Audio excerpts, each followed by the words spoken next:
tahay maalinta caalamiga ee afka hooyo wadamo badan oo ay kamid tahay Soomaaliya ayaa laga xusay maalinka afka hooyo magaalada Muqdisho oo Soomaaliya u ah caasimadda dalka ayaa maanta waxa la iskugu soo baxay barta loo yaqaano daljirka Dahsoon waxaana munaasabada soo qaban qaabisay wasaaradda waxbarashada iyo hidaha iyo tacliinta sare ee dawladda federaalka Soomaaliya iyadoo halkaas lagu soo bandhigay sawirro muujinaya xarfaha af Soomaaliga iyadoo ay goobta ku sugnayd wasiiradda waxbarashada aqoon-yahaniin qaybaha kala duwan ee bulshada ayaa dhammaantood ka sheegay madasha qiimaha uu leeyahay maalinkan ugu horeyn waxa ay bahda fanka Soomaaliyeed ay ku soo bandhigeen heese ka turjumaya maalinkan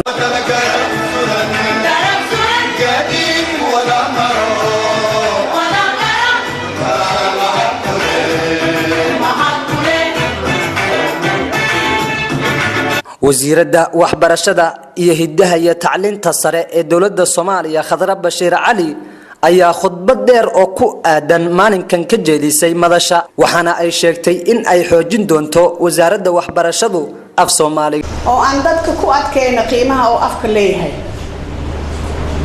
af Soomaaliga horta rajo fiican oo leeyahay waa luqad sidoo professorka noo sheegay xuduudaha dhaafay xuduudaha Afrika u dhaafay sida ogtihiin akademi goboleedka 5 meelood ay ka furan tahay waa Soomaaliya waa maxay ahayd Ethiopia Djibouti Ingiriiska iyo Mareykanka iyo meelo kale Kenya marka meeshaas kaliya ma dhaafin Afrika kaliya kuma ekaan hadda Soomaaliga adduunka dhan ku faafay waxay ballan qaadaysaa in ay af Soomaaliga waxbarashadiisa ay adkayso ay iskooladana ku adkayso sababtaan u adkaynayna waxa waaye in jiilasheena soo socda ay og yihiin inay Soomaali yihiin ay dad ka dhasheen dal ka dhasheen ay dadna u tirsan yihiin ayagana la tirsanooyo oo aan dadka ku adkayna qiimaha oo afka leeyahay af Soomaaliga horta rajo fiican oo leeyahay waa luqad sidoo professorka noo sheegay xuduudaha dhaafay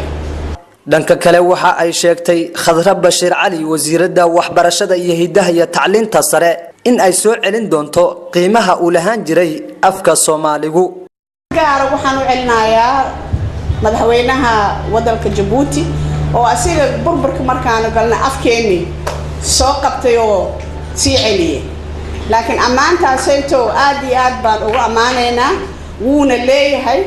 annagana waxaan dheeynaa mudana madaxweyne annagana ballan waxaan qaadaynaa meesha aad ka waday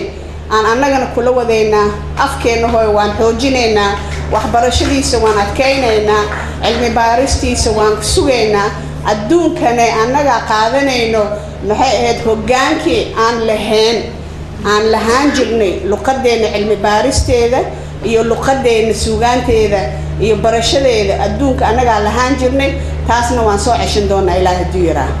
taasna ballankeeda waan qaadeynaa laakiin aniga kiligay ama anaga kiligay ma qaban karno hawsha Soomaaliya oo dhan waa inay fahamsantahay qiimaha afka hooyo oo leeyahay anagoo og maanta sidee walaashay cano sheegtay hooyo waa luqadda dhulka waa hooyo si kastaba ha ahaatee maalinkan ayaa ah maalin caalami ah oo dhammaan dal walba uu xuso afkooda waxa ayna Soomaaliya ka mid noqonaysaa dalalka laga xusay afkooda hooyo Maxamed Cabdi Cismaan Maxamed Faradheere TV-ga caalamiga Star magaalada Muqdisho